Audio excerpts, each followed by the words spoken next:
hold on. There we go. Can you hear me now? From inside the Banner offices along the Inner Harbor, it is the Banner Baseball Show. Off to a funky start here on what has been an absolutely mind-bending day.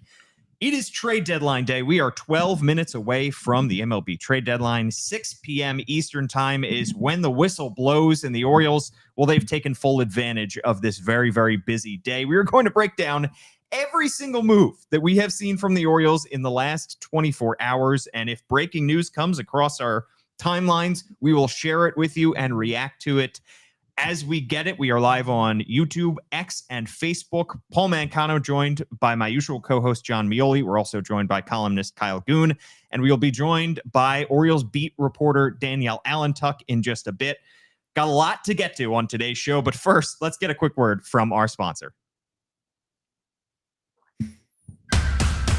For the fifth year in a row, Toyota is the best resale value brand according to Kelley Blue Book's KBB.com, including the 2025 Grand Highlander, best in resale value for midsize SUVs. Toyota, let's go places. All right, guys, I don't even know where to start.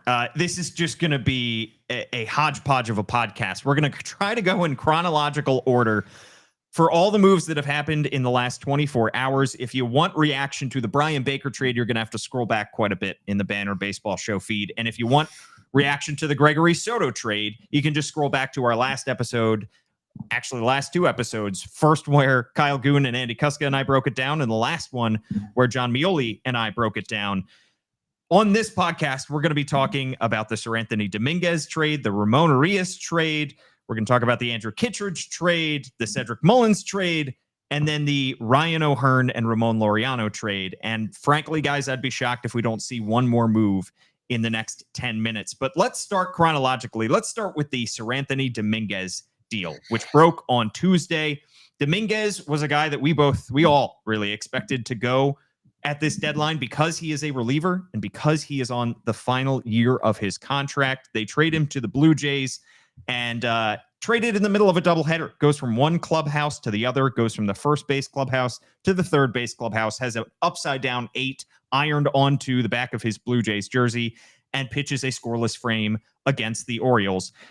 The Orioles, in return for Seranthony Domínguez, get back Jerron Watts-Brown, a 23-year-old right-handed pitcher who was Toronto's number 10 prospect, immediately jumps into the Orioles system as their number 8 prospect, a 2023 third-rounder out of Oklahoma State.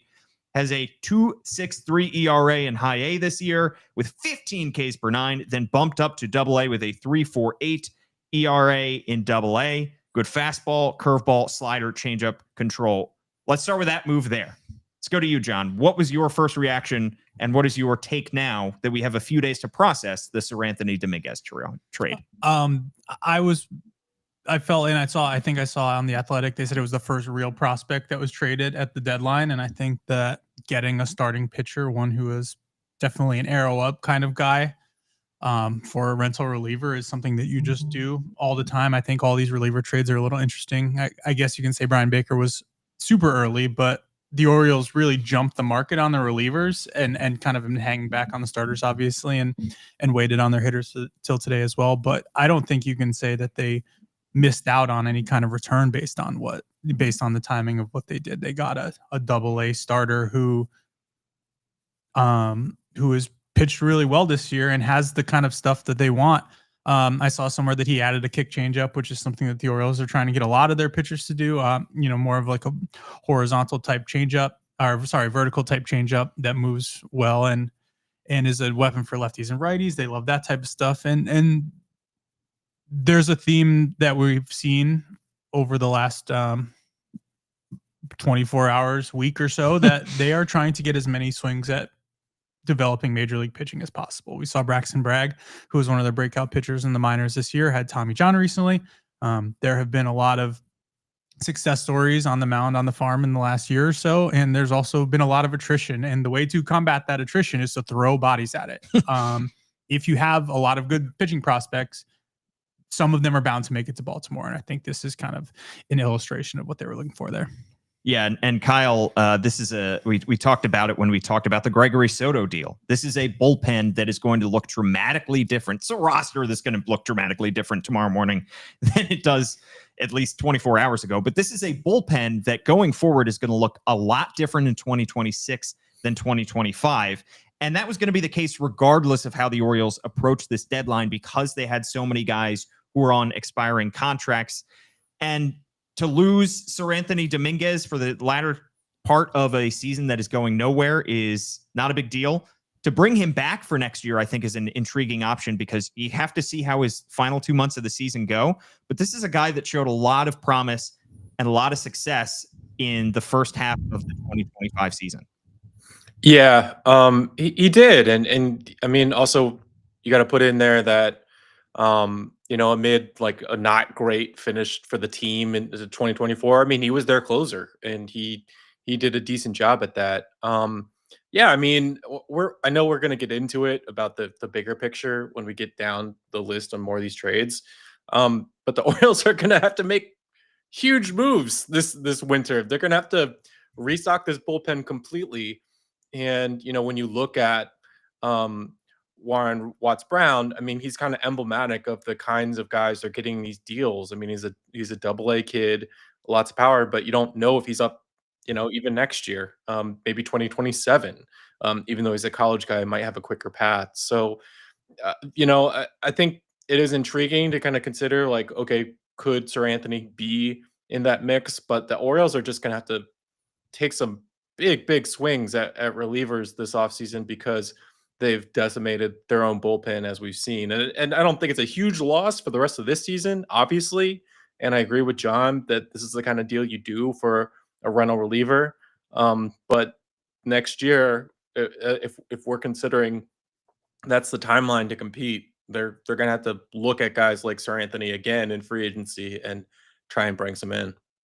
Yeah, and as we discuss all the players that the Orioles are bringing in, we bring in our own Danielle Allentuck. Good to see you, Danielle. We have just discussed the Seranthony Domínguez trade, and we're moving right along chronologically as we barrel towards the deadline, which is in 5 minutes. And if you recall, last year, we found out about like 5 moves after the 6 o'clock deadline. So yeah, odds are we're going to find out more at like 6:10, and hopefully we'll still be live to react to that. But all live, like we will be all live. Oh, well, I don't know about that. I'm not so sure about that one, John. We will still be streaming, whether our bodies are breathing or not. I love your positive outlook, though, John. we would go viral if we just all. I don't think it on this right now. I don't think you'd be allowed to show that on YouTube. I think that'd be a little too graphic. The terms and condition violation that we've all been waiting for. All right, well, let's move on to the next deal, which is the Ramón Urías trade with cash to the Houston Astros, which broke last night at about 11:15. I was already comfy, cozy in bed looking at my phone when this deal went down, and it was made official today. Ramón Urías, in my mind, one of the most underrated players of the Mike Elias era, perhaps the most underrated player of that era. And he went out with a bang. 2 homers in a 16-4 blowout win over the Toronto Blue Jays in game 1 of their doubleheader. Under contract through next season. He's just been a solid bench piece for this team. 10.5 WAR and over 500 games in an Orioles uniform for a guy that was plucked off waivers 3 days before pitchers and catchers reported back in 2020. Won a Gold Glove at third base, of course, in 2022. He's been worth at least 1.5 WAR, Baseball Reference WAR, each season since 2021.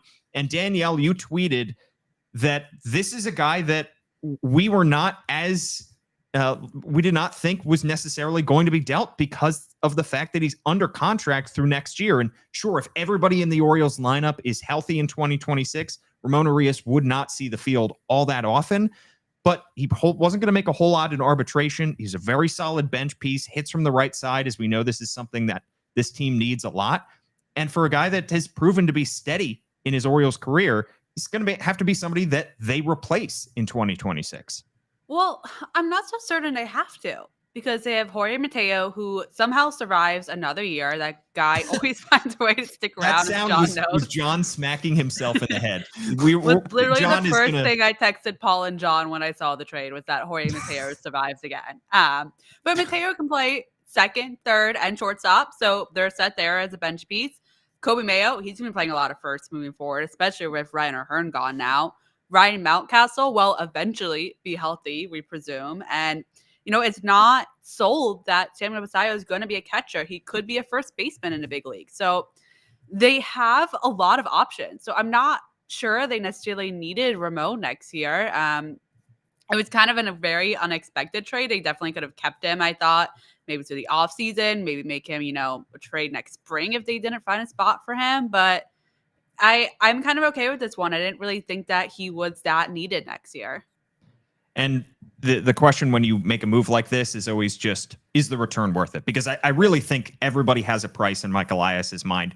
Maybe, some are more unreachable than others. But I thought that they might move these guys that had a little bit more team control if the price was right. And the question is right-handed pitching prospect Twine Palmer good enough to warrant trading Ramón Urías? Palmer, 20 years old, turns 21 in exactly 1 month, was not in Houston's top 30 prospect list, according to MLB Pipeline. And since the deal has not been added to the Orioles' top 30 prospect list, Fangraphs is the only outlet I could find that had a ranking on him. They had him as the number 37 prospect in the Astro system.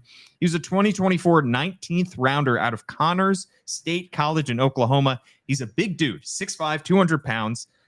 Second season in A-ball, he's got his 2.13 ERA and 42 1/3 innings pitched. He has been very effective at putting batters away. 175 batters faced, has allowed only 3 doubles, 0 triples, 0 home runs.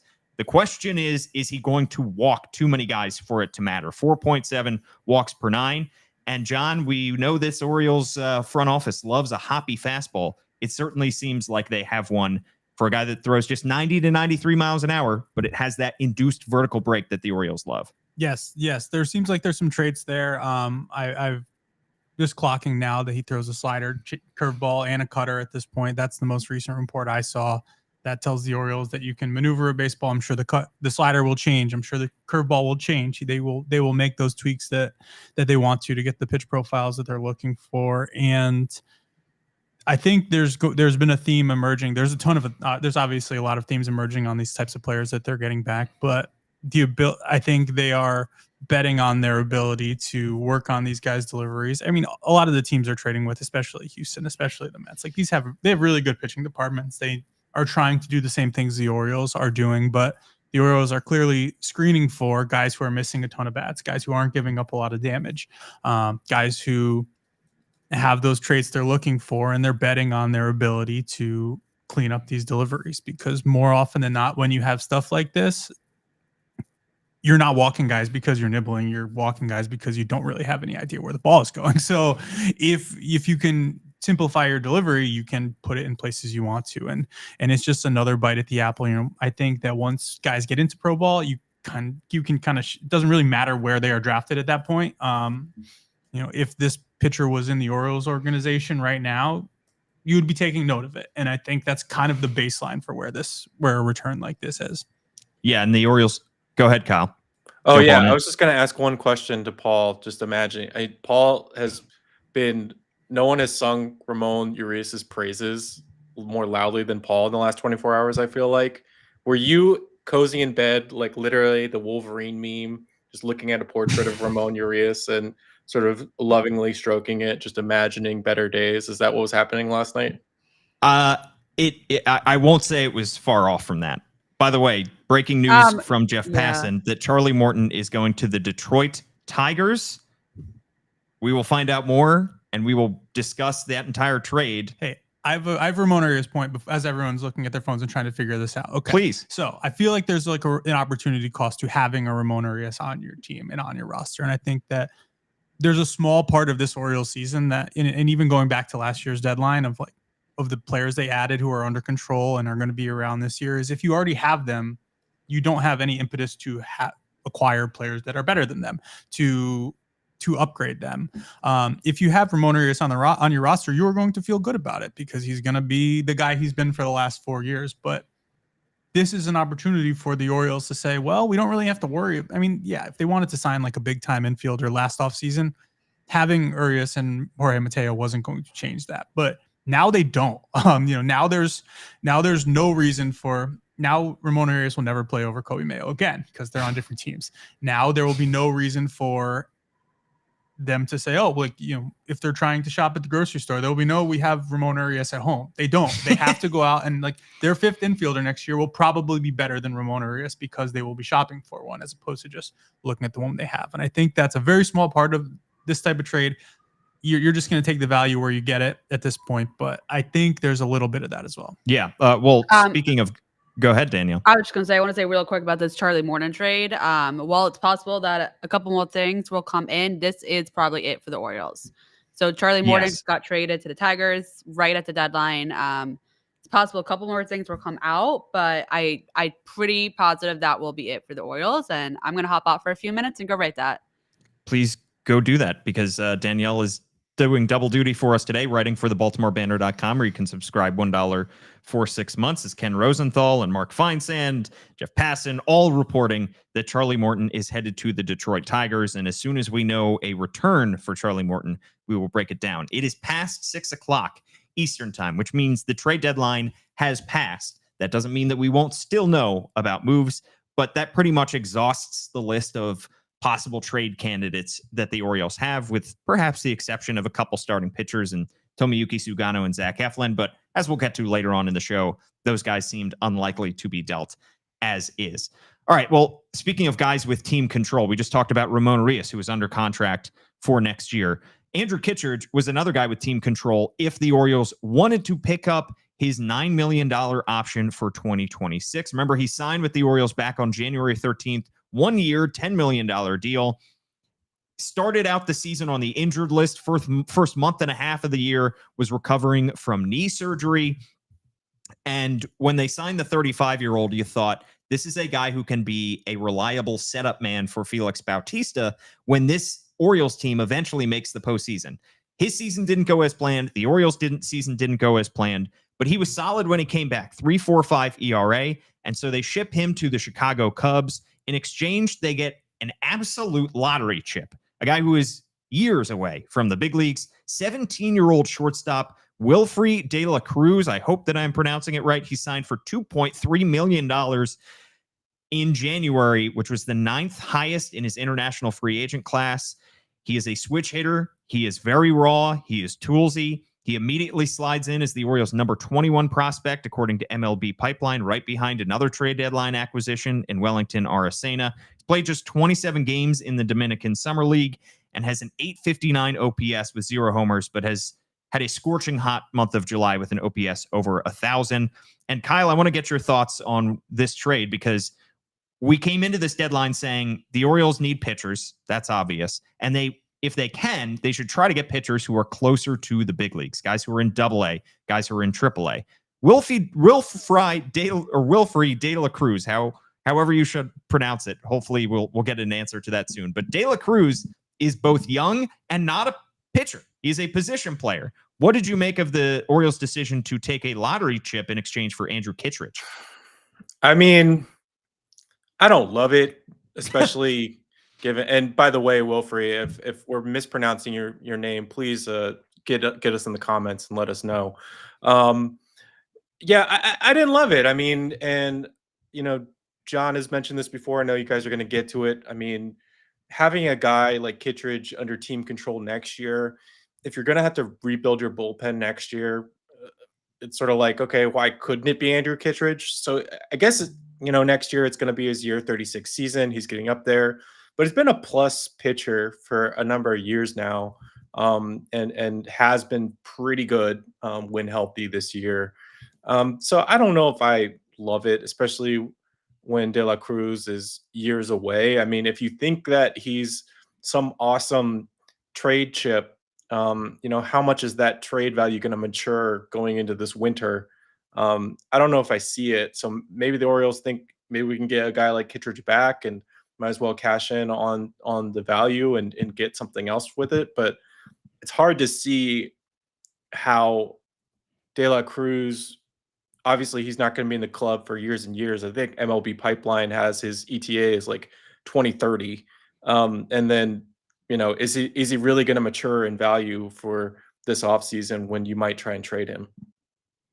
Yeah, John, when we talked about the possibility of the Orioles trading Andrew Kittredge, you said the Orioles are still going to have team needs next year. They're still going to need bullpen help. They're still going to need right-handed bats. And we thought about guys like Ramón Laureano, who was traded to the Padres. And we thought about guys like Andrew Kittredge. And you said the Orioles are going to need a substance like Andrew Kittredge next year. They're going to need a right-handed reliever in that bullpen who is experienced, who can get the job done. So why not just keep Andrew Kittredge? Why not just bring him back at $9 million? And even if you didn't want to keep him next year, you could make a decision on his future in the offseason. You could still trade him. If he finishes the season healthy, you could still trade him and his $9 million option in the offseason. Were you a little bit surprised or perhaps disappointed that the Orioles traded a guy who has a $9 million team option for next year?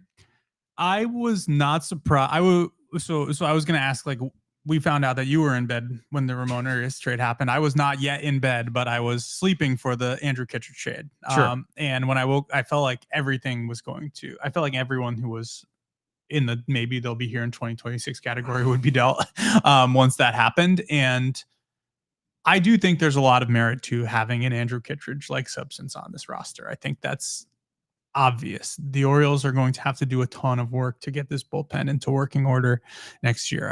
I think there's going to be a lot of like guys who fall off other teams' 40-man rosters or are DFA'd in the next week who end up in their bullpen for the rest of the year. There's going to be some random guys from AAA that come up like we've seen. But the counter argument to that is that you signed Andrew Kittredge 2+ months into free agency for a completely reasonable and team-friendly deal last year. And those types of relievers are always out there in January and February at a relative discount. And you can just make those signings again. Now, it's easier to do one of those than it is to do 3 and 4 of those. And that is something that they're going to have to contend with. I don't know who's going to be in this bullpen next year who you can look at and say, that's going to be somebody who's going to be able to get meaningful outs in October, which is where this team wants to be.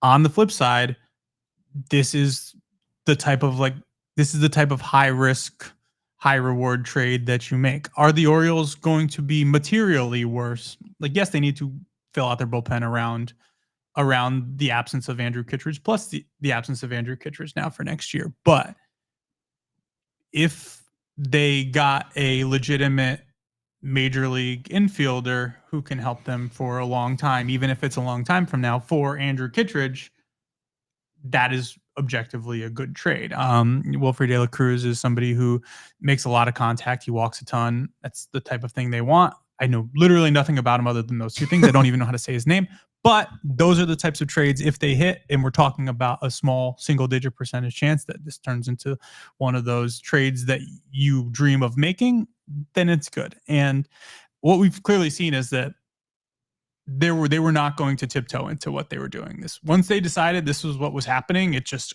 full on happened. Yeah, and I think that they made up their minds on this a while ago. I think that Mike Elias's comments over the last 2 weeks really told us that, yeah, they're going to start to look to trade these guys, but he did hedge his bets about the guys that are under team control beyond 2025. And we got our answer last night. And that was a sort of the canary in the coal mine of, hey, they're going to start dealing these guys. The Urías deal was the first one where you thought, all right, these guys are going to start to go if they have team control through next year. Again, not a total teardown. And I have seen people talk about on social media that this is a fire sale teardown. It's not.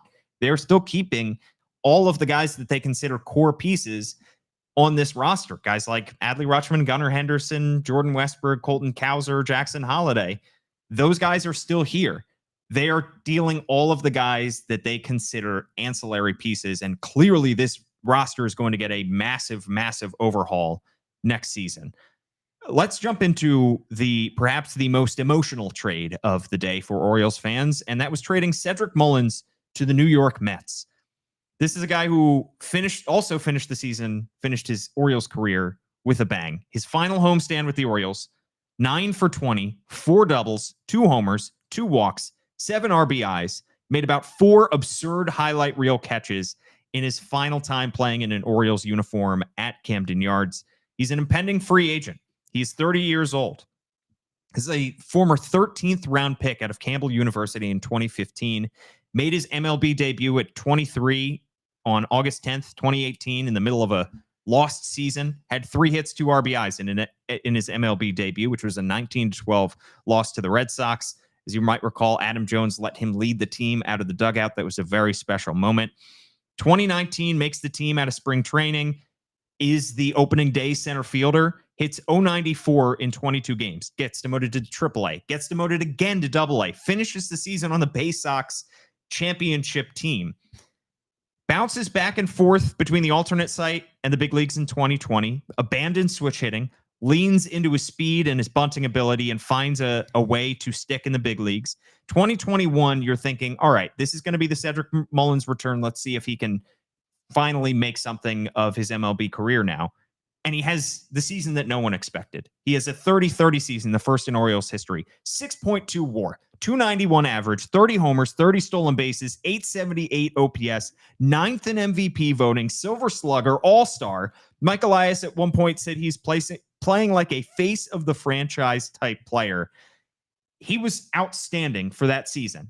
And while he never quite hit those same heights again, he was a very good, very productive player for this team. Always said the right things, always did the right things, was great in the community, never complained, was on some bad Orioles teams. He never threw anybody under the bus, never started any fights. He always played hard. And for a guy that, Orioles fans have seen time and time again, these face of the franchise type guys walk out the door. We've seen it with Manny Machado, Jonathan Scope, Adam Jones, J.J. Hardy, just within the past decade. Cedric Mullins is going to be, even Anthony Santander last year. Cedric Mullins is going to be another guy that Orioles fans are surely feeling the loss of today. And John, you were somebody who has covered him for the entirety of his MLB career. And he really made the most of his talents. For a guy who's 5'8", he played much bigger than that. Yeah. And I think there's a certain type of player who means more where he is than he does everywhere else. Every team has that. You watch a team play 162 games times however many seasons, and they grow on you, and they become part of the fabric. And I was thinking about it, Anthony Santander hit a ton of home runs. He had some big moments, but I don't know that anyone has made Orioles fans like cheer or like get out of their seats more than Cedric Mullins. And that's the catches. That's the, he's had some big hits as well. He's hit a ton of home runs for being a little center fielder, if we want to call it that. He has done a lot for the Orioles on the field, and he's been really meaningful in how they have gotten to this point. And it's a bummer to get to this point with this type of player when we're talking about whether he would be traded or not. And, once Trey Mancini gets traded in his circumstance, there's really no one who's not going to be traded if the opportunity arises. And that writing has been on the wall. I think I understand the perspective that this is not the type of thing that people want to see happen. And it's just kind of the reality of how these things work when you don't have a reason to keep these guys. And that's really where it came down to. But it feels different trading Cedric Mullins than trading any of these other guys. I think that's pretty fairly obvious to say. Yeah. Kyle, would you agree with that? Yeah. That catch on Wednesday, I think it's kind of emblematic, just a fitting coda for Cedric Mullins. I mean, the fact that he's just at the wall, the ball is, 2 or 3 feet above the wall. He's literally grabbing the wall to boost himself higher. And I think at his best, that was kind of Cedric Mullins just kind of using grit and athleticism to kind of transcend what he was as a 5'8" center fielder. And obviously that 30-30 season was special in a time when there was not a lot of special things about the Orioles at all. He's such an old school kind of guy. One thing that's going to not get mentioned as much with the stats is that he suffered through Crohn's disease and had intense surgery and didn't really tell anybody about it until it was over. I think he struggled through some injuries this year that maybe Danielle can speak to, but he didn't really tell people about. He just kind of took his lumps quietly, and even his celebrations. I mean, the other night on Saturday, it was such a special game where, it was 2 games in this homestand where he had an awesome catch and then homered in the same game. But but that one on Saturday felt just like poignant. And he does a little wave as he walks onto the field just because people were standing up cheering for him. It just felt so Cedric, just this understated, almost elegant kind of manner about him. He would never, he was a showman, but he was never milking the moment. It felt like he was Cedric the entertainer, but it was just all purely in service of the game, never out of a place of ego, it felt like. So I think that those character traits are really going to be missed. And yeah, definitely, I'm sure everyone in this podcast will miss seeing him in the clubhouse. Yeah, we're rejoined by Danielle Allentuck, somebody who has covered Cedric and written a lot about him. And you wrote a story which people can read now on the BaltimoreBanner.com about his journey and his rise from a 13th round pick out of a small school into an all-star and into a fan favorite. What to you does Cedric Mullins' Orioles career, what will that mean in the grand scheme of things? I mean, I think he has to be one of the best center fielders in Orioles history, definitely a top 5. He was, the heir to Adam Jones. He took over for another fan favorite and built his career from there. And I think it can be said, 2021 was maybe a bit of a fluke year for him, but you've seen flashes since then. His career accolades, the only player in franchise history to have a 30-30 season, one at 3 to have 100 stolen bases, 100 homers in his career. He has just been, a valuable guy in that clubhouse. As interim manager Tony Mansolino likes to say, the defensive metrics are not too kind to him, but he is, a great center fielder, one of the best in the league. And I don't think that there was any way the Orioles were going to bring him back. I think that they've been pretty clear about that. But just the perseverance that Cedric has shown over the past 6-7 years. I can't do maths right now. My brain's a little fried. But just to be the last remaining survivor of the rebuild, to have Crohn's disease and figure out how to do that, to completely change his nutrition so that he can be a major league player, to battle injuries. I remember asking him in 24, when he was looking back at the 2023 season, I was like, were you playing in way more pain than anybody knew? And he said yes.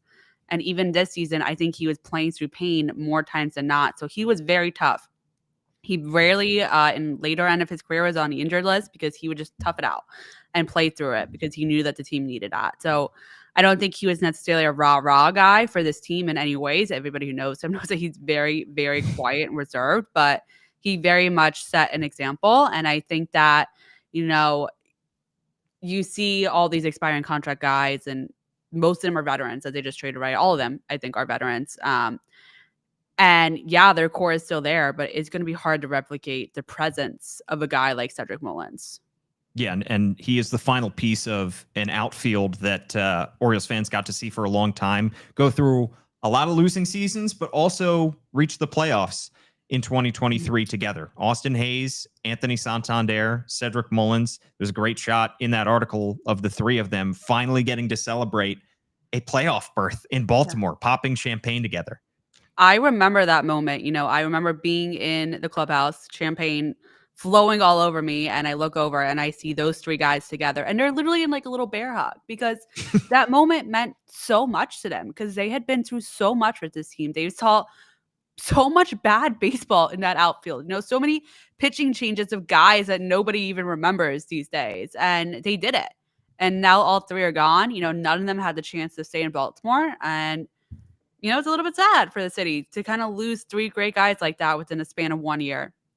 Absolutely. Let's talk about what they got in return for Cedric Mullins. The flip side of the coin is they did get 3 minor league right-handed relievers: Anthony Nunez, Raymond Gomez, and Chandler Marsh. Nunez, 24 years old, 6'2", 225 pounds. He was considered the Mets' number 14 prospect per MLB Pipeline. He's a 29th rounder in 2019. Draft doesn't even have 29 rounds anymore, by San Diego. Fascinating story. Started out as a switch-hitting infielder in the San Diego Padres system. Reached single A, then was released. Goes back to school in a rule that allowed him to still have NCAA eligibility. Joined Division II University of Tampa and won a national championship. Then last summer, signs as a free agent, with the New York Mets and makes it all the way up to AA, where he has a 2.10 ERA in 25 and 2/3 innings pitched, high strikeout rate to 12.6 Ks per nine, but does walk a lot of guys. Fastball touches 96 miles an hour. Raymond Gomez, 23 years old, 6'2", 175 pounds, another top 30 prospect in the Mets system, according to MLB Pipeline. Number 30 just makes the list. Signed out of Venezuela in 2021 at age 19, had Tommy John surgery, missed all of the 2024 season. This guy has an absolutely electric fastball. That probably doesn't do it enough justice. 80 grade fastball. That is the highest grade you can give on a 20 to 80 scale. Throws 104 miles an hour. The only thing, you don't quite know where it's going all the time. 6.95 ERA in high A this year. High strikeouts, but 6.1 walks per nine. Also has a 60 grade slider, but just 35 control. That is putrid. But for a guy who has thrown a pitch that has reached 104.5 miles an hour, that's pretty absurd. I have a question. Final piece. Yes, please, Kyle. Do you think everyone on this podcast, if we combined our miles per hour on our fastballs, we would total 104.5? That's between not the four fair. of us? I'm on the injured list. Yeah, Danielle's yeah. still That's recovering. not fair. Well, I think throw with your other arm, Danielle. I can't throw with my other arm. Look, You John don't and wanna I are see going to that. get into the pitching lab that the Orioles have, and we'll see if we can hone our mechanics. I've tried. They're not letting me in there. Brutal. The final piece of this deal was right-hander Chandler Marsh, 22 years old, 6'4", 245 pounds, had a 3.45 ERA in 31 1/3 innings pitched, 11 Ks per nine. So the Orioles get back three players. They get back Anthony Nunez, Raymond Gomez, and Chandler Marsh in exchange for Cedric Mullins.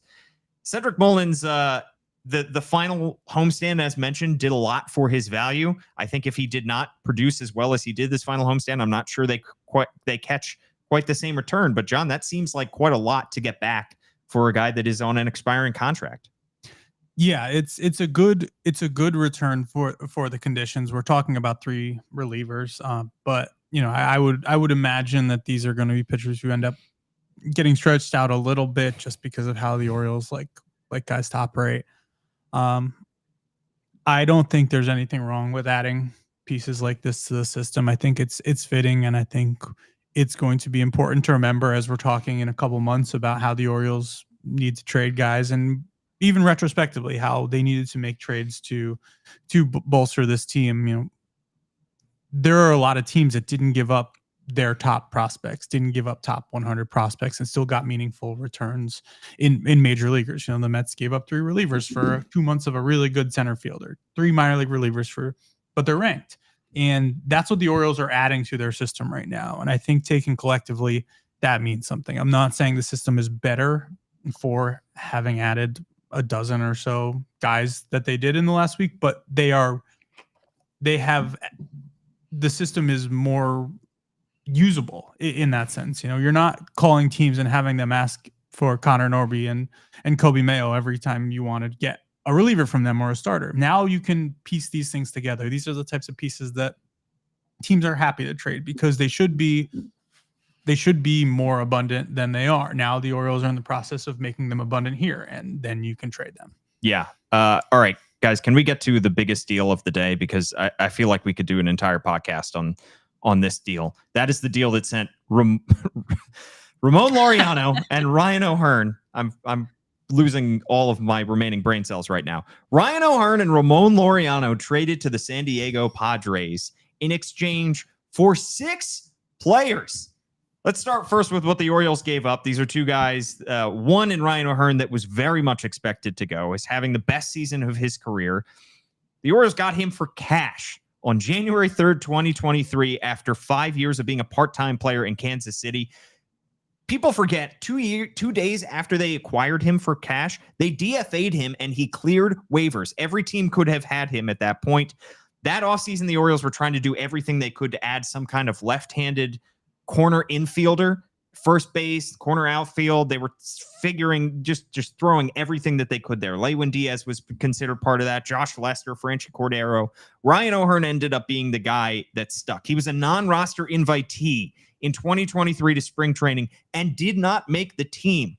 Called him up on April 13th, so 2 weeks after the season starts.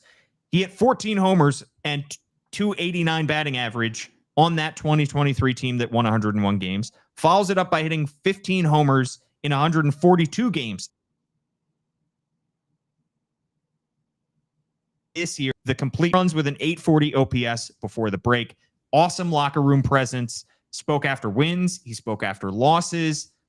This is a guy that certainly Orioles fans will appreciate the contributions that he made to this team. And let's start with you, Kyle. What do you think of when you think of Ryan O'Hearn's time in Baltimore?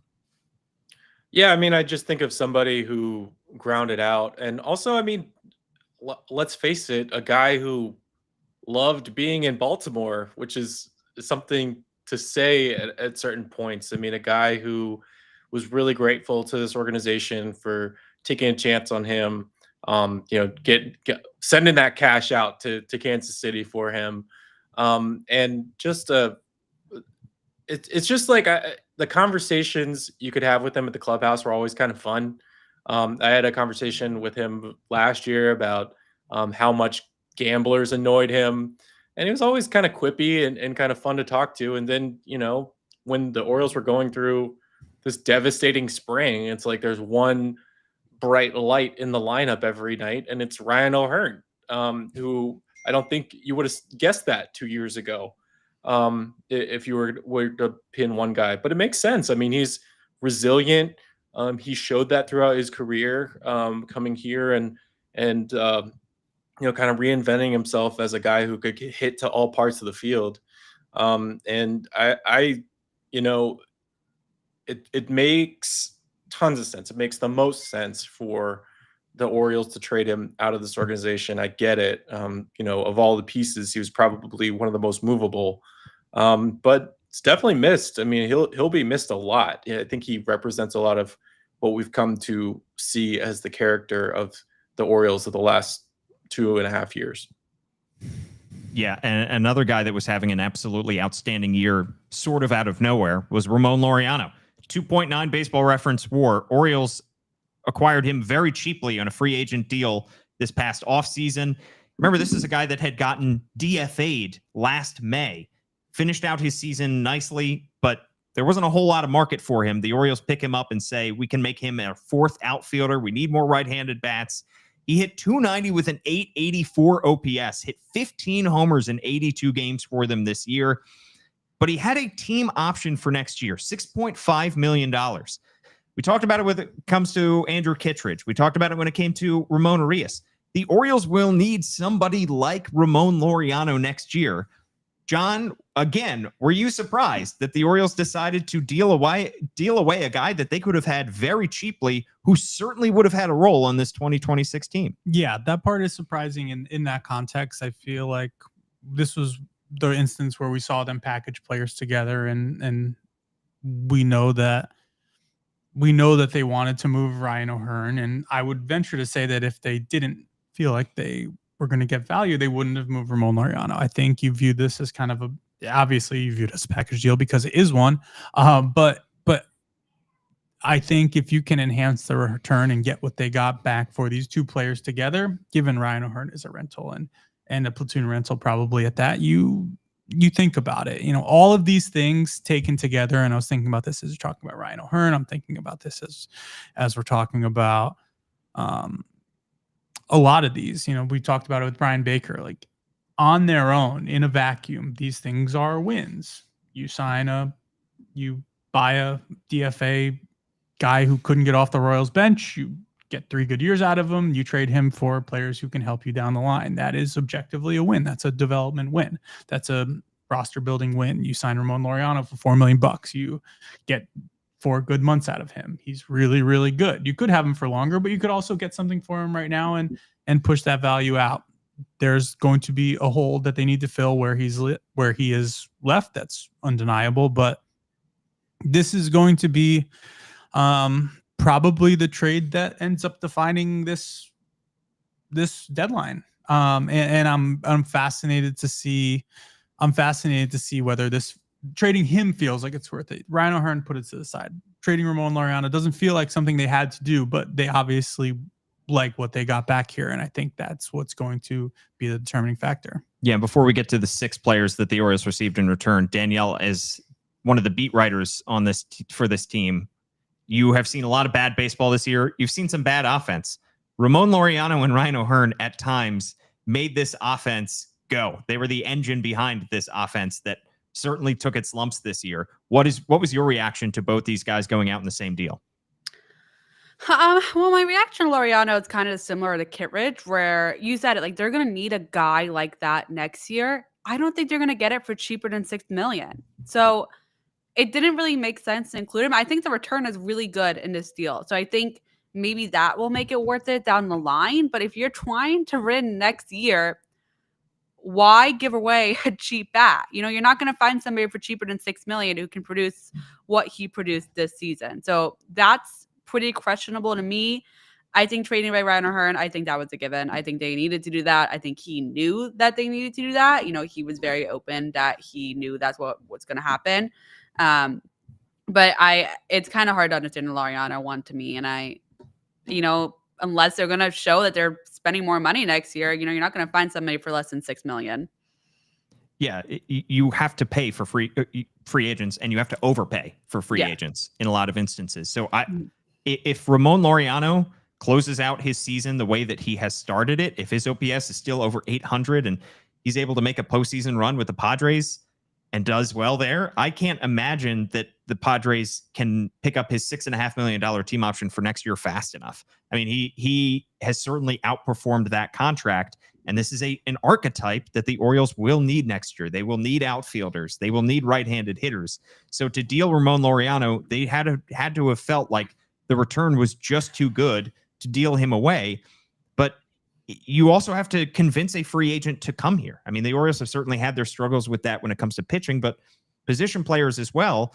People look at the Gary Sanchez contract that he signed, $8 million, and they said that's an overpay for what you're getting. Well, guess what? Most free agent signings are overpays. So if they get somebody who has produced like Ramón Laureano produced in 2024, they sign him in free agency, he's going to cost a whole lot more than $6.5 million. Let's talk about the 6 guys that the Orioles got, though, in return, because, boy, that is a high total for them. Let me read them all out here. Left-handed pitcher Boston Bateman, infielder Cobb Hightower, infielder/outfielder Victor Figueroa, right-handed pitcher Tyson Neighbors, infielder Brandon Butterworth, and right-handed pitcher Tanner Smith. That is an absolute haul, and my goodness, the Padres love to trade away prospects. Let's start with Boston Bateman, 19 years old, Padres number 4 prospect, according to MLB Pipeline. He's 6'8", 240 pounds, fastball, curveball, changeup. Second rounder last year. Fastball touches 97 miles an hour. He's pitching in single A. Cobb Hightower, 20 years old, shortstop, second baseman.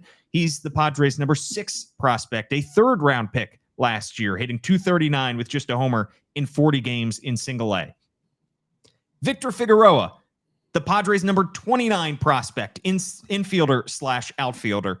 Right-handed pitcher Tyson Neighbors, 22 years old. San Diego's number 12 prospect, according to Pipeline. Fourth rounder last year, 6'2", 220 pounds, 5.7, 2.75 ERA in 21 innings pitched in Double A's. Everybody keeping track of this? Good. Second baseman/shortstop/center fielder Brandon Butterworth. I'm not sure if he is related to or married to Mrs. Butterworth, but if so, get out of here. I love your syrup. 2024 12th rounder, high A, hitting .267 with 11 homers and 782 OPS, 13 stolen bases in 70 games.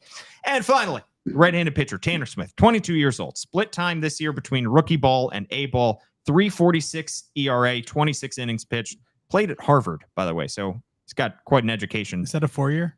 Or that's a 4-year school? That's a 4-year school. Yeah, you may not have heard of it. Harvard University. Okay. He's got quite a degree to follow, up on if he ends up leaving baseball.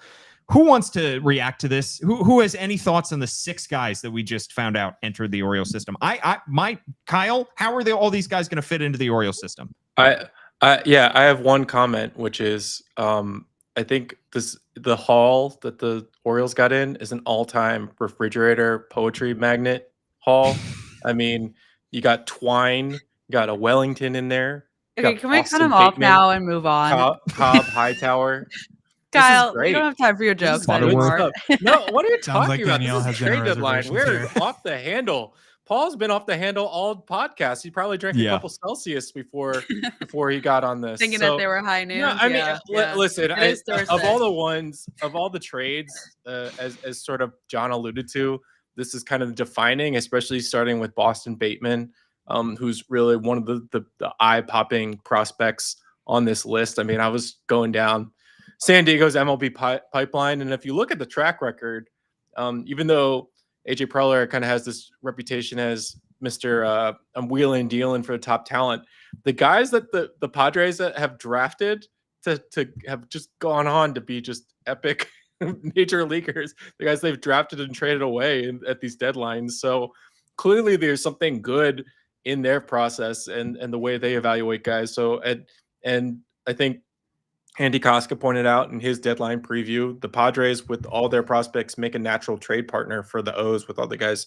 that they were trying to sell. So I like that bit of business. In terms of Ramón Laureano being included, I mean, that's probably why. I mean, of the two guys, his affordability for next year probably gets you the ability to really dig into their pipeline and get some of their more high profile guys. So I overall liked it for two guys that I honestly figured, even Ramón, I kind of figured was probably gone at the deadline.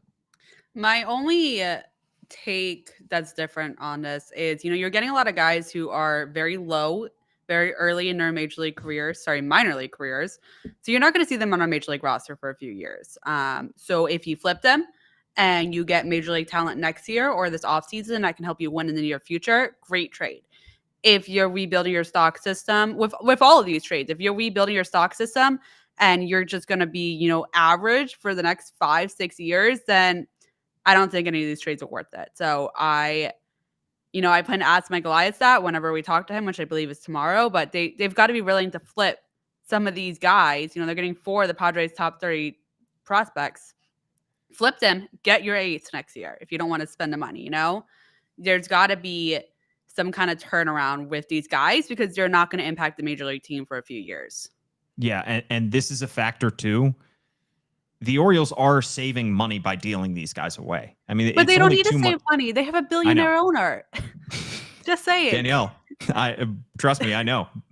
My only point is that if Mike Elias can save money, he's going to try to save money. If we've learned one thing about this front office is that they are going to be very cautious about the checkbook. They did raise the payroll from last year to this year. They're still 15th. They're still smack dab in the middle of Major League Baseball in terms of payroll. They still are not, by many fans, in many fans' minds, spending enough. They're saving money by dealing all these guys away, whether they need to or not. There are no excuses. But they kept their most expensive guys. That's true. And partly it's because they weren't playing that well. But if it's really a salary dump, trade the guys with the most expensive contracts, not, the guys playing the best. And in 2026, because of arbitration, guys like Gunnar Henderson, Adley Rutschman, they're going to get huge raises at some point in the near future. Some of those guys in 2026. So their payroll is going to go up naturally, but they did shave off a little bit of money by trading all these guys away. 20 million. About 20 million. I don't know how much they ate for Seranthony Domínguez, but by my, my journal is math. If you take their salaries and make them go down by a third, which is what 2 months of the season would be. It's about $20 million minus whatever they ate for Domínguez. And the cash considerations they threw out for Ramón. Yes. With Ramón. Yes. Yeah. Were there some cash considerations? I believe so. Okay. Yes. I didn't, okay. So that's 2. So maybe less, maybe, it's not fully 20, but it's probably, in the high teens at that point, because we're talking about, it's like almost 2.6 remaining for Domínguez and like 1 and change for Urías. So we're not talking about a ton of money that they could have eaten. That's a lot of money to save to roll over to next year if that's what you're doing. But I almost feel like weird saying it because it's so beside the point. Like that shouldn't be what they're trying to do. I don't think it's what they're actually trying to do. I think it's like a tertiary benefit, and I don't even want to call it a benefit. But there is a real, like, what does this all mean for next year thing? And on a basic level, not spending $20 million this year on a team that was going to cost more money than the Orioles have ever paid to field a team before has to benefit the coffers next year. It just has to. There's no way that it doesn't. Kyle, I feel like you often have a lot of thoughts about the Orioles payroll. Yeah, no, I'm sure there's probably, I mean, David Rubenstein probably knows of a DC monument that needs renovating for about $20 million. So maybe that's where that money's going. No, I mean, it's just the fact that we're sitting here talking about it is, I think, PTSD. I think it's maybe Mike Elias even has PTSD from the John Angelos years when he would vent to the New York Times that this is such an existential crisis that I don't know if we can keep going. But I mean, frankly, if something dramatic doesn't happen this off season, a drum I've been kind of banging for the last month or so, I mean, who's going to want to buy tickets for this team? Who's going to want to see this team in 2026 unless there are some big moves made? And you know, the guys who are the franchise tent poles, I would say Jackson Holiday is the only guy having a particularly upswing of a year this year. You know, and I just think the Orioles' aggression, their willingness to spend, it is going to be microanalyzed by the people who are considering, okay, am I renewing season tickets next year? Is this a team I want to see? Do I believe that they're chasing a World Series? And I mean, we've been talking about the moves one by one and sort of microanalyzing, and in vacuums, I see the positives. Like in the vacuum, I appreciate the positives of the O'Hearn Laureano deal. But when every deal is that way, when you only have literally one guy in this entire haul who's even at the AAA level, I believe Cameron Foster, you're, like Danielle was kind of alluding to, you're just not giving the fans a lot to be like, okay, 2026 is going to be the year. And that's what Mike has already said. They're going to contend next year. We're not rebuilding. We're going to compete next year. And if you want to believe the war chest is getting restocked in this offseason, there's a hell of a lot of work to do. And a lot of season ticket holders are renewing like right now. So I just think there's got to be a little bit more of a down payment on the immediate future than they've accomplished in this deadline. Mike Elias has to attack this offseason with the urgency that he attacked this trade deadline. I mean, he just has to. I mean, this has to be one. It has to start with the hiring of a manager and coaching staff. That's a big enough domino in and of itself. But two, at some point, he has to acquire big time talent in free agency. It can't just be through trades, and it can't just be guys that you signed to 1-year deals and hope to get something more out of them. At some point, he is going to have to add major talent. And we said last year, there's no excuses. There's even fewer excuses this year. Well, Go ahead, may Kyle. I bring up the asterisk that we don't even know if Mike Elias will be the GM still this offseason? Technically, that is true. If you, let's get a quick heat check right now. Let's get a quick temperature check. Who on this podcast thinks that Mike Elias will still be the Orioles general manager when they approach free agency? I do. I do. Okay, so we all agree that we think it's going to happen. But my reasoning is just because David Rubenstein hasn't stepped in any other way as far as we know. So why would he step in now? True. Kyle? Yeah, no, I agree. And I agree with Danielle's logic as well. I mean, I think this ownership group has deferred to Mike, and I think people have minimized the fact that there was a year where these guys had both the number one farm system and the number one team in the AL. That is kind of walked over. But on the other hand, like you said in 2022 after the deadline, there would be liftoff. Like in some way, we're still waiting for a liftoff because there's just not been a playoff win in that span. Even though they went to the playoffs, like gotta win at least one freaking game in that stretch. And the fact that they're not even in the playoffs this year, I mean, Mike said it himself in 2023. He's managing playoff windows, and he's trying to not just look at one season, but he's looking at the scope of several seasons in the competitive window. Well, guess what, man? Like the window's shut this year, and it's got to be open next year.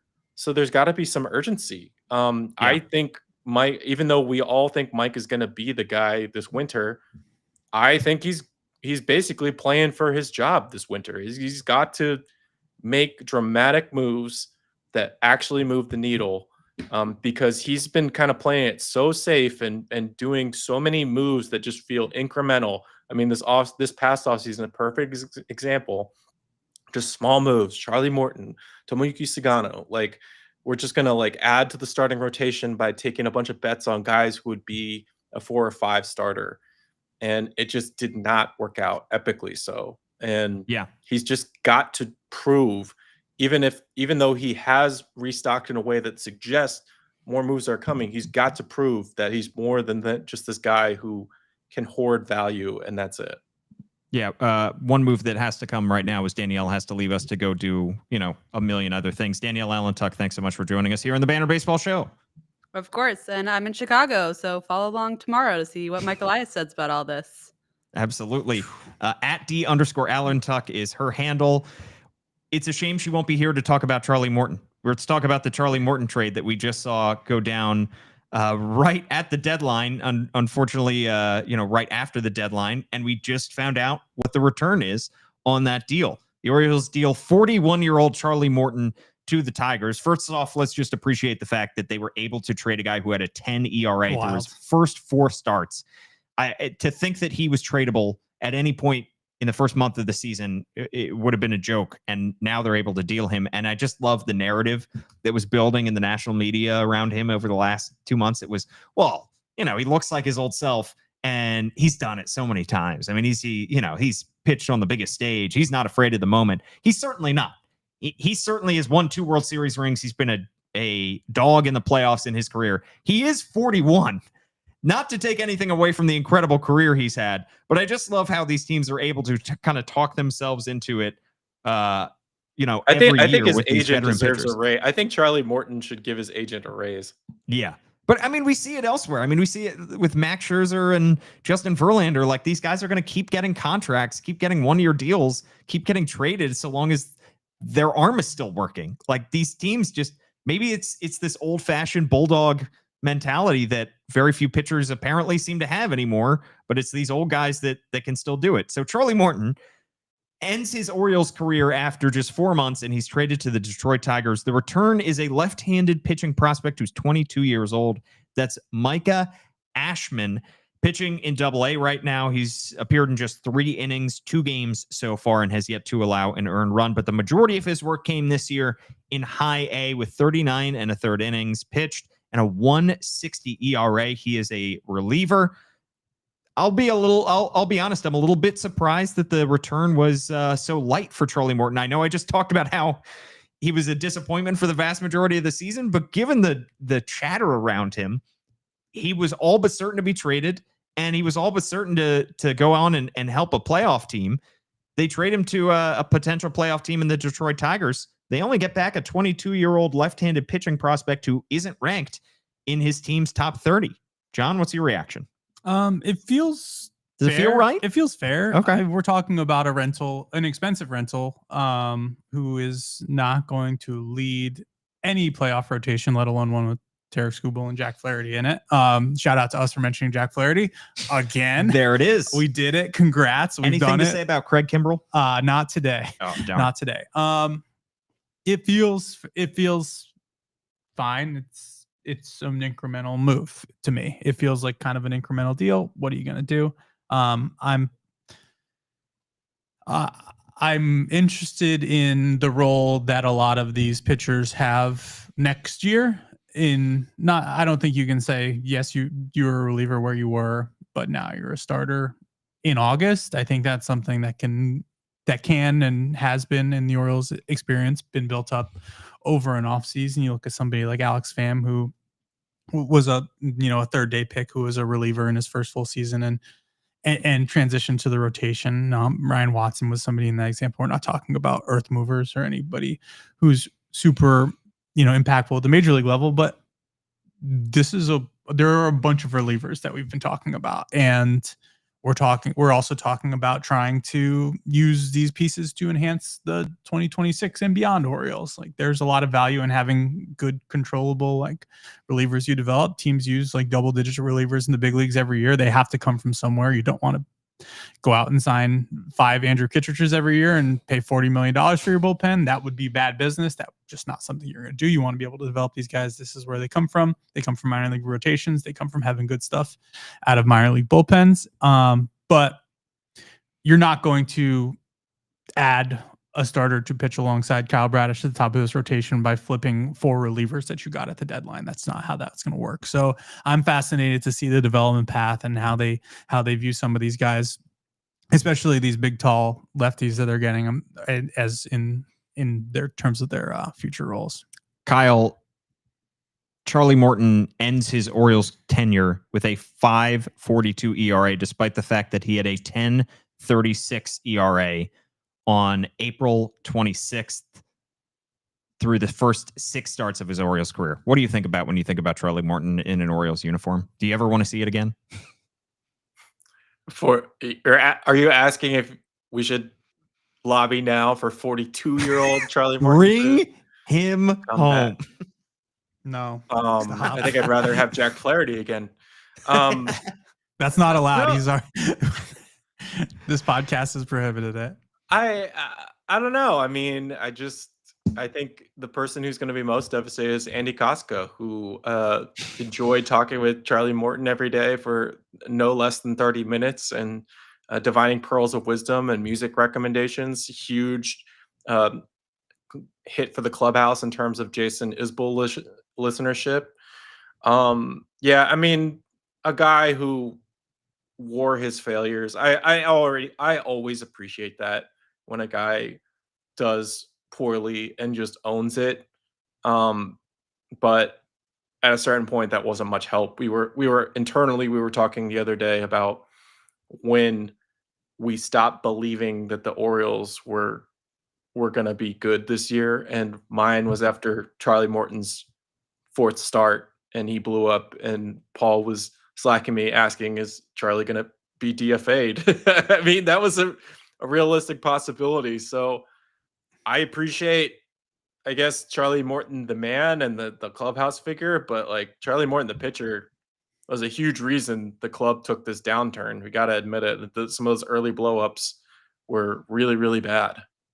I was going through for something I wrote about. You know, this has been a very strange year of pitching acquisitions coming in and going out for the Orioles. I think there were 8 games where Zach Eflin, Tomoyuki Sugano, and not even accounting for Kyle Gibson, who I assume would fall into this category for all 4 of them. So that would make like 12. I'm just making up that number, but there were 8 for those 3. And I assume all 4 of Kyle Gibson's starts were similarly unproductive, where they allowed 5 runs or more. And like that basically accounts for the gap to 500 that the Orioles have right now. And that's putting too fine a point on it, or being probably more accurate, dumb thing to say is like that's putting too broad of a brush with this, but this is what happened. Like these starting pitchers who they were counting on at different stages of this season did not. I mean, the dude got trucked. The dude would go out there and just give up home runs like first thing. It was just like a freaking derby out there. Like, and I'm like, he improved. We all accept he improved, and like, in all things considered, it is an achievement, as you kind of started out the segment saying, Paul, that he was able to get a return. But good grief, like he was not anything close to what he was cracked up to be. I think everyone expects decline when you're in your 40s, but he was borderline unstartable. If the Orioles had chosen to DFA him, they would have been well within their rights to do that. Yeah, there is a world where the Orioles DFA Charlie Morton after 6 starts and he ends his Orioles career with an ERA over 10. There's a world where the Orioles DFA Brian Baker early on in the season when he was not considered a lock to make the opening day roster, and they end up trading both those guys. So the fact that they were able to get both those guys is a minor miracle, but we said it last week, John, all of this is just Mike Elias cleaning up his own mess. This is a mess that the Orioles front office has made. And so to look back at this trade deadline and say, okay, well, the Orioles were able to make the most out of it, that's great. It also doesn't, that would be ignoring the fact that the Orioles lost a season in the middle of a competitive window, and they were perhaps the most disappointing team in baseball this season. Yeah. So it is the Charlie Morton experience is just going to be a weird one when we look back on it. Well, we need to break down. We need to just list out all the players that were moved at this deadline and just take stock of this. It's probably going to take longer than the 5 minutes that I'm going to allot for the end of this podcast, but we're going to do that on the other side of this quick break. For the 5th year in a row, Toyota is the best resale value brand according to Kelley Blue Book's KBB.com, including the 2025 Grand Highlander, best in resale value for midsize SUVs. Toyota, let's go places. All right, guys, we've been talking for over an hour. Let's wrap it up here. Let's take a look back at all the moves that were made at the deadline. And if we throw in the Brian Baker trade, which obviously happened weeks ago, happened right at the before the All-Star break, but that was considered a deadline move in my book. Count it. The Orioles traded out, by my math, and I could be totally wrong because I have been staring at a screen for the past 12 hours nonstop. They traded out 9 guys. They got back 16. The 9 guys that they sent out: Brian Baker, Gregory Soto, Seranthony Domínguez, Ramón Urías, Andrew Kittredge, Cedric Mullins, Ryan O'Hearn, and Ramón Laureano, and Charlie Morton. The 16 guys that they get back: Slater DeBrun, who was the 37th overall pick, Cameron Foster, Wellington Aracena, Jerron Watts-Brown, Twine Palmer, Wilfrey De La Cruz, Anthony Nunez, Raymond Gomez, Chandler Marsh, Boston Bateman, Cobb Hightower, Victor Figueroa, Tyson Neighbors, Brandon Butterworth, Tanner Smith, and Micah Ashman. No big leaguers. They did not acquire any big leaguers in this deal. In any of their deals. They acquired 1 draft pick that they quickly used, and this trade deadline ended up netting them more bodies, 16 players, than they acquired at the 2018 trade deadline, which was the sell-off to end all sell-offs. That was a trade deadline where the Orioles were trading off major pieces like Manny Machado and Jonathan Scope and all those guys. They got back 15 players at that deadline. At this deadline, they get back 16. It's going to take us so many years for us to finally understand and wrap our minds around what this deadline was and what they got back in return. Yeah, I mean, this is it's ridiculous. This is ridiculous, John. It's an incredibly, I feel like there's like a Larry David meme where he's just kind of staring out in space, realizing what's happened to his life in the last however long. And like, I'm remembering 2018 when I basically went on like a 2-month tour of the Delmarva area to try to see all these guys and like figure out what I was going to, who was like, whether the scouting reports that we rated this time were right and like what they look like and how I felt like I wanted to stack them up for the prospect rankings. I don't really have the life to do that anymore. I guess I should say I have a life and I don't know that I can do that anymore. I'm pretty horrified of what it's going to look like trying to see these guys and figure out what to do. But I've kind of, I came into this room 30 seconds before we got on because I was trying to write and process all this. And it's just the Orioles stacked up like things that in a vacuum make sense. And that's a huge stack that's really hard to get your head around right now. And this is a bad look to be doing this. And I think it's pretty clear that a lot of people understand it's a bad look because they had to trade all these guys away because they're completely out of the playoff picture at this point. Yeah. They should not be in this position. They are going to have to sell this in a way that it was easier to sell it when they were bad. And this was the point of having a major league team, was to sell pieces off and just be good eventually. Now is the eventually time. They're doing it again. So they have to sell this well. They have to make sure this doesn't happen again. And all the things they did today are going to help longer term, but there's a gap between and I think we've all touched on this, the way that they have attacked contending and the way they attacked trading guys away because they're not contending. Like they went full go today. If Zach Eflin was available to be traded, he would have been traded. That's if Tomoyuki Sugano had any suitors, he would have been traded too. Anyone who possibly could be traded was, and that was a conscious decision, and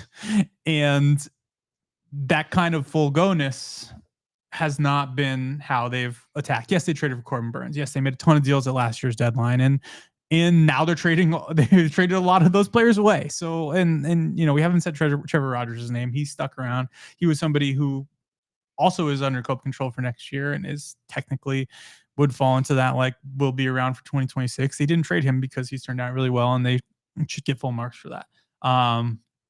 But this is just like, this is something that's really hard to wrap your head around. And I think that this is going to make a difference to people that they did this. I wonder what's going through the heads of the players in the clubhouse as well. Yeah. And what's going through their minds when they arrive at Wrigley Field tomorrow and half their clubhouse has been turned over. The crazy thing to me, you just touched on it, John, they could have made even more moves. I mean, if Gary Sanchez was healthy, maybe they trade Gary Sanchez away. He'd be gone so fast. If Jorge Mateo was healthy, maybe they trade Jorge Mateo away. But they thought, we don't want to give John that much joy, so we won't trade him away. I was on with Glenn Clark, and he was talking about who's going to play center field, and I was like, I don't care where I am, even if I'm in my own house. If I see a lineup with Jorge Mateo in center field, I'm getting up and leaving, just out of protest. Even if I'm home, I'm out. Like, we're not doing this anymore. But yeah, it's wild, and it all makes sense when you lay out the why. It just creates such significant questions and such. We've covered this. This is the reason that this is happening. Is a bigger like specter over all this than that it happened, or how well they did in these trades. And that's something that it feels like it should be knowable, and it kind of is, but it's also not. Like, and the moves themselves don't really give any answer to that. Kyle, bring us home. Well, I am always going to stand by the fact that this is a trade deadline podcast, so we're going to have fun. So I'm going to describe the mental image that came to me a few minutes ago. John has 2 young children, and he says he no longer has the life to check out all the prospects. I am just imagining John's children grinding tape of Delmarva to just see, are these guys for real? We're going to have John's 2 kids learn the game just so they can give him insights on, do these guys know ball or not? So that's what I want to see for the rest of the season. Let's have a podcast segment on that. The next minor league update comes from Milo. Yeah. It's always 4.5. She will tell you she's 4.5, not 4. She's starting pre-K next month. How many batters do you think I could get her to just sit still and hold my radar gun for at a minor league game before she stops? Is Miss Rachel going to narrate any of that? We'll see. Yeah. There's she would like to hold the radar gun for a minute, I'm sure, and it will not be pointing in the right direction, and it would be challenging. But yeah, it's I've already started laying groundwork with the household. It's a family game. It's a family game. It's a family game, and I'm planning to leave mine for at least one day next week to go see minor leaguers play, and I'm gonna love every second of it. But yeah, I mean, just to more or less recap what I was saying a little bit earlier, it's just we're gonna tell ourselves that it's gonna take time to evaluate these trades. We don't have to wait that long. We're just gonna see what is this team next year. Are they for real next year? Because if they're not for real, then this deadline is a failure. I'm sorry. Like, nobody wants to wait to see if Butterworth turns out to be something more than a topping. Like, it's just this team has to be good in 2026. That's the deadline. We can't be at this trade deadline next year being like, well, it looks like Orioles are going to be sellers again. That can't happen. They won't have anybody to trade. No. So it's just, I mean, we can keep saying this can is getting kicked down the road, and that's fine. But the fact is, the Orioles were supposed to contend this year. They didn't. That is a bitter disappointment. People smarter than me have called this the biggest disappointment in modern baseball history, the most disappointing team in modern baseball history. That's a big statement. And the fact that the Orioles are here is a disappointment. So never forget that. I mean, we're looking at a great list of guys who are like, they're probably going to turn out to be something, but we don't have to wait that long to determine was this trade deadline a success? Because if the Orioles aren't over 500 this time next year, it was a failure, and that's that. It's very well said. Things I want to talk about on future episodes that we just don't have time for today. I saw some comments about this as we're live on YouTube, X, and Facebook. And if you are watching, please write us a nice comment, or if you're listening, write us a 5-star review, and I'll read it out here on our next show. We can't get to everything today, but I am curious as to how all these moves impacts the actual day-to-day 26-man roster. Like who are they going to call up to replace all these guys? And which young guys are going to benefit the most? There are so many things that they have to sort out. I mean, the Michael Elias in the front office, they just completed one of the biggest sell-offs that we've seen for this franchise do, and yet their work is not done. And yet they have a lot more on their table. So I don't think any of them are resting at this point, and we will not rest. We have so much more coverage for you on the BaltimoreBanner.com, where you can subscribe $1 for 6 months. John and I will have another podcast after we eventually wake up from what will surely be a long coma after this. At Kyle Goon is Kyle's handle. He's got great columns for you as well. And Andy Kuska keeps you up to date with everything Orioles as well, at AF Kuska on all of the social media platforms. For Danielle Allentuck, for Kyle Goon, for John Meoli, I'm Paul Mancano. Thank you so much for joining us here for this special trade deadline edition